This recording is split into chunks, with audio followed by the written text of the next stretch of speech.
BFM Business, l'heure H, le rendez-vous du Cercle des économistes. Et le rendez-vous ce soir est avec Jacques Mistral et Lionel Fontagnier. Messieurs, bonsoir, merci d'être là. Pour dire que l'actualité économique elle est très chargée en ce moment. On va se concentrer peut-être sur le TAFTA, avec cette négociation de ce grand traité commercial entre les États-Unis. Si on peut parler de négociation, on va voir ça dans un instant. Et évidemment, l'Europe. Et puis, s'il nous reste quelques minutes, on parlera du Panama Papers et de LuxLeaks. Lionel Fontagnier, peut-être qu'on commence par vous. Ce TAFTA, est-ce qu'il faut le signer ou pas? On va parler après des négociations, ce qu'il y a dedans, etc. Est-ce que dans le principe, c'est important d'avoir un échange, un traité d'échange multilatéral entre les États-Unis et l'Europe et ses différentes composantes? Alors, je pense que parler de traité de libre-échange, comme on le fait par commodité, est inapproprié. En réalité, ce dont il s'agit, et quand on parle du TTIP, c'est peut-être plus clair, c'est d'un partenariat, j'insiste sur le terme, transatlantique sur le commerce et sur l'investissement. Donc la question, c'est est-ce que ces deux zones veulent réellement devenir des partenaires durables, importants, qui comptent dans un monde qui bouge beaucoup. On dit souvent que le commerce de l'Europe et des États-Unis, c'est une très très grande partie du commerce mondial. C'est juste absolument faux. Le commerce entre les États-Unis et l'Europe, c'est moins de 5% du commerce mondial et ça va baisser à toute vitesse. Ces pays sont en train de se marginaliser dans le commerce mondial, moins vite dans l'investissement direct. Ils ont besoin de réagir. Ces pays ont de moins en moins la main sur la définition des normes, des standards techniques, etc., où de plus en plus les choses vont se passer en Asie. Ces pays ont besoin de nouer un partenariat. Ça ne veut pas dire qu'il faut signer demain, mais ça veut dire qu'il faut négocier, essayer d'avancer. Et surtout, ne pas signer n'importe quoi. Jacques Mistral, vous voyez pas forcément d'accord avec Lionel Fontagnier. On va rappeler que vous avez été conseiller justement économique à Washington et qu'aujourd'hui vous êtes senior fellow à la Brookings Institution. Pourquoi? Pour vous, il y a trop de mais dans ce traité? Comme économiste et comme Lionel, je pense qu'en principe, c'est bon d'établir des partenariats et même des traités. Le mot partenariat qu'il a souligné, je ne l'avais jamais vu souligné comme cela, mais c'est dangereux parce que j'ai vu dans ma vie professionnelle beaucoup de partenariats entre égaux, entre entreprises qui fusionnent et qui se terminaient par la disparition de l'une des deux. Celle que j'ai connue de près étant AXA et UAP. Excusez-moi, quelle distinction vous faites entre partenariat et traité qu'on confond? Il faudra demander à Lionel. Moi, pour ce qui me concerne, j'utilise en général le fait que nous négocions un traité. Alors, ce traité, par comparaison avec les précédents, était beaucoup plus difficile à négocier, on le savait dès le départ, et on s'est engagé de manière très audacieuse dans une direction très difficile.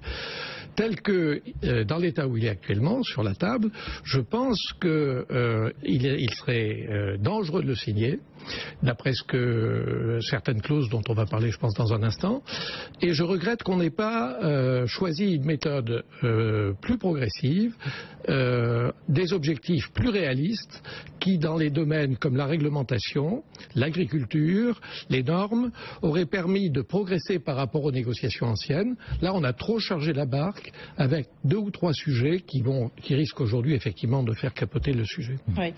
En plus, c'est intéressant parce qu'on voit évidemment Barack Obama qui est en Europe, c'est que les positions au sein de l'Europe ne sont pas forcément les mêmes. On voit bien qu'il y a comme quelques dissonances entre l'Allemagne qui pousse, et puis évidemment la France. Moi, je crois qu'il faut dépersonnaliser. On a parlé beaucoup des sorties de François Hollande. Là, on est dans un livre d'économie. Mais bien sûr, Sigmar Gabriel lui-même a dit que le compte n'y était pas. Donc l'Allemagne, au fond, n'est pas tellement loin de la position française. L'Allemagne veut vraiment avancer, mais elle trouve que le compte n'y est pas. Les Français sont un petit peu moins tentés d'avancer. Mais Angela Merkel, elle est pour signer. Parce qu'en plus, les États-Unis sont devenus son premier partenaire. Donc, si vous voulez, elle est pour signer. Et parce que Barack Obama lui fait beaucoup de compliments. Absolument. Mais tout ça ne suffit pas. Le point important dans cette affaire, c'est que la négociation a été très mal engagée de 2 points de vue. D'un point de vue général, effectivement, on a beaucoup chargé la barque, mais pourquoi pas pour commencer. Mais surtout, on l'a fait dans un manque de transparence absolue au niveau européen. Ça n'est que tardivement que la Commission européenne a rendu public ce qu'elle avait comme mandat de négociation, ou ce qu'elle donnait comme mandat de négociation aux négociateurs. Donc c'est très maladroit, puisque ça a créé au niveau de la société civile, des ONG, tout un ensemble de suspicions. Et la deuxième erreur, qui est là une erreur du côté américain, c'est de penser qu'on va pouvoir terminer dans des délais rapides qui n'ont aucun sens. Tout ça a commencé en juillet 2013, formellement, la négociation. Donc ça fait très peu de temps. Ce genre de négociation dure beaucoup plus longtemps. Prenons le traité beaucoup plus facile à signer entre les États-Unis et la zone Pacifique. Il a fallu 8 ans pour arriver au bout. Et c'est un traité beaucoup moins ambitieux. Donc on n'a aucune chance de terminer dans des délais raisonnables.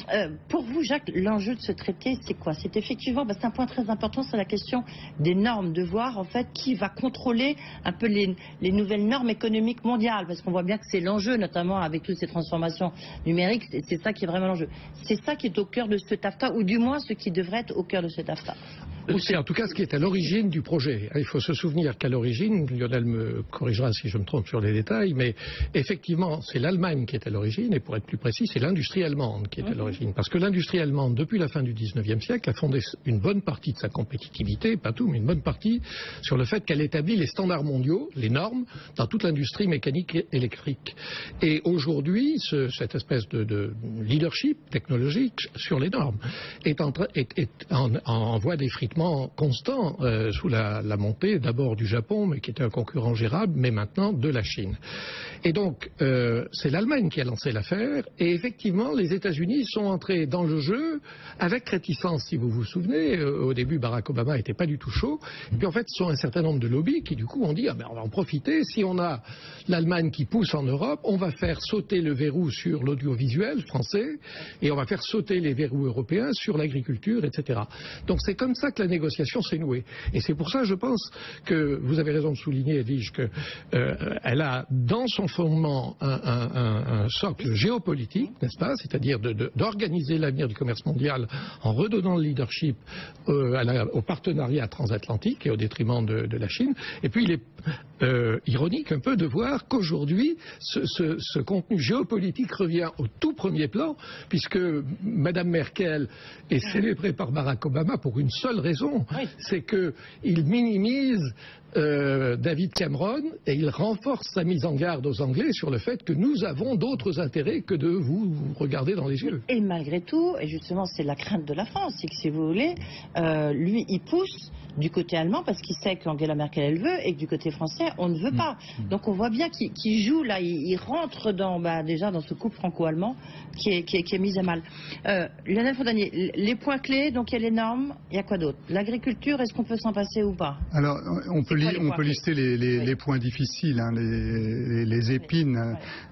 Donc la première, ça n'est pas l'agriculture en réalité, parce que sur l'agriculture on peut très facilement s'entendre. On l'a fait avec le Canada, bon, même si les États-Unis c'est 10 fois plus grand, mais bon, ce qui est possible avec les uns est sûrement possible avec les autres. On pourra y revenir, sauf à propos de la propriété intellectuelle où là on est dans une impasse. C'est la fameuse question des indications d'origine. Aux États-Unis, il y a tout un ensemble de produits pour lesquels l'indication d'origine ne compte pas. Vous pouvez faire du parmesan ou je sais pas moi de la feta, du jambon de Parme, etc. sans autre difficulté. Et donc l'Europe a déposé une liste de 200 et quelques indications géographiques sur des produits alimentaires, plus encore une vingtaine sur des spiritueux, pour essayer d'encadrer cela, et les États-Unis sont vent debout contre cette proposition, ce qui de leur part est probablement un petit peu maladroit s'ils cherchent à faire avancer les négociations, puisque les Français, les Italiens et d'autres en Europe sont très très attachés à faire avancer ce dossier. C'est une des raisons pour lesquelles les Français sont aussi réticents.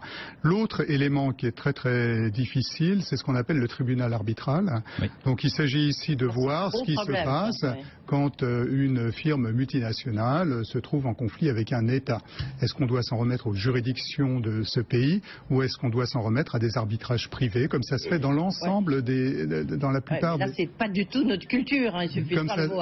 En France, ça n'est pas du tout arbitrage, Lionel, et vous êtes scotché au plafond. Et bien sûr, mais ça se fait quand même dans beaucoup d'accords de libre-échange, c'est un principe assez commun.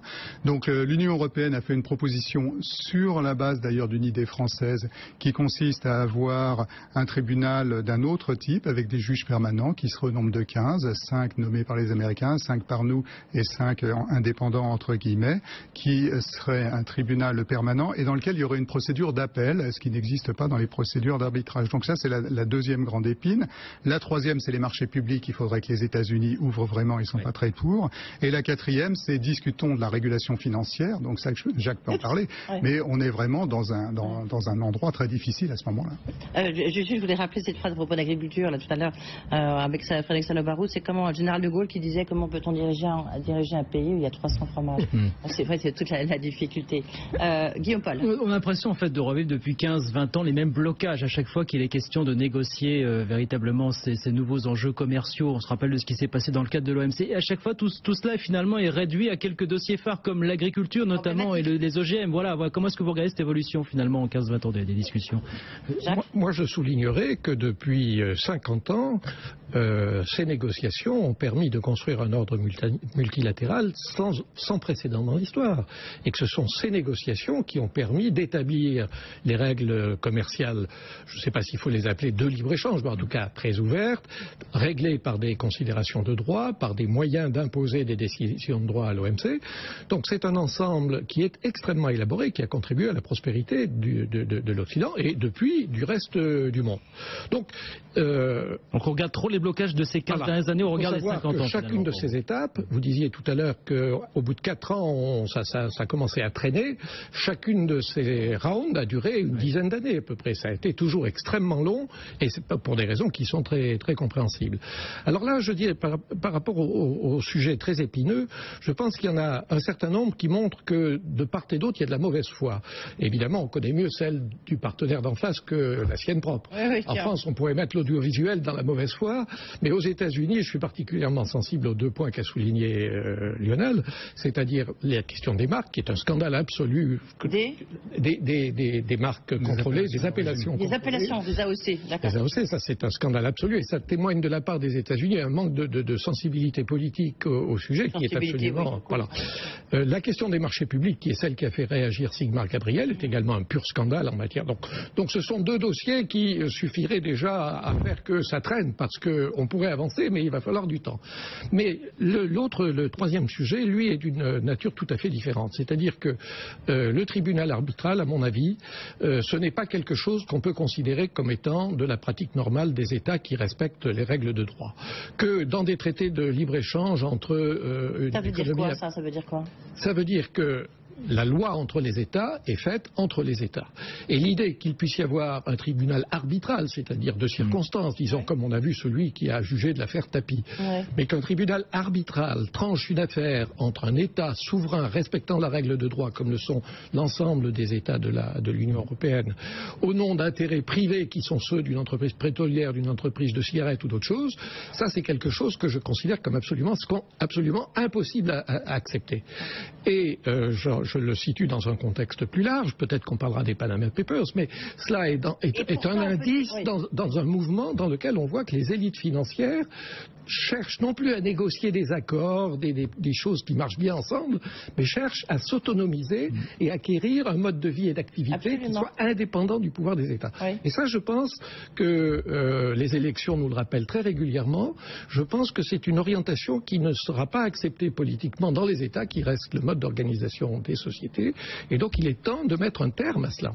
Lionel, vous êtes d'accord, pas d'accord? Je suis assez d'accord sur ce point. Je pense que c'est vraiment le sujet sur lequel il faut dire non à nos amis américains, tout en essayant d'avancer sur le reste. Et si on leur dit non clairement à un moment, je pense que sur le reste, ils peuvent aussi faire des propositions intéressantes. Alors, pour revenir sur la question de est-ce que c'est toujours les mêmes sujets qui reviennent, je dirais oui et non. C'est-à-dire l'agriculture revient nécessairement parce que c'est un sujet difficile, et puis en plus en pleine crise agricole en Europe, donc ça tombe très très mal. On sait bien qu'il y a des sujets très sensibles comme l'élevage. Alors, comme je termine d'un mot. Par contre, ce qui est nouveau dans cet accord par rapport à ce qu'on a fait jusqu'ici, c'est qu'on parle finalement assez peu de droits de douane. On en parlera un petit peu dans l'agriculture, mais au fond, on parle presque pas de droits de douane, puisque les droits de douane, il y en a quasiment plus, à part un tout petit peu dans l'agriculture. Donc, on est vraiment dans tout à fait autre chose que les traités de libre-échange habituels. D'accord. Est-ce que ça va renforcer la croissance en France, la croissance en Europe notamment? C'est ça la question aussi. Jacques? Modeste. Dans un sens comme il y a dans le CEPI qui dit que éventuellement peut-être augmentation de salaire, etc. Oui, donc le CEPI mentionne une augmentation légère de la croissance. C'est moi qui ai fait l'étude, donc je pense que cette étude est juste. Avec des collègues du CEPI, donc nous trouvons 0,4% à peu près. Donc c'est quelque chose de tout à fait. Une fois pour toutes. C'est une marche. Oui, une marche. Une fois pour toutes. Donc, mais si chaque année on est 0,4% plus élevé que la baseline, au bout d'un moment, ça fait un petit peu d'argent, évidemment. Mais je pense surtout qu'il faut dire qu'aucun calcul ne montre que la croissance va baisser à cause de ça. Donc, il ne faut pas le faire pour des questions macroéconomiques, parce que finalement, c'est assez peu. Mais il faut aussi écouter les entreprises qui montrent quels sont les obstacles qu'elles ont et voir si un certain nombre d'obstacles peuvent être levés, sans pour autant remettre en cause... On signe quand? Juste nombre d'années? On signe quand? Je dirais 2022. Et vous, Jacques? C'est très bien, ça me va tout à fait. 2022, on a le temps de voir venir. Merci beaucoup. Messieurs, vous reviendrez nous voir, Jacques Mistral, pour parler de Panama Papers. Merci beaucoup. Merci. Voilà, c'est la fin de cette Heure H. On se retrouve demain, midi l'Heure H. Dans un instant, les décodeurs de l'écho. À demain, bonne soirée.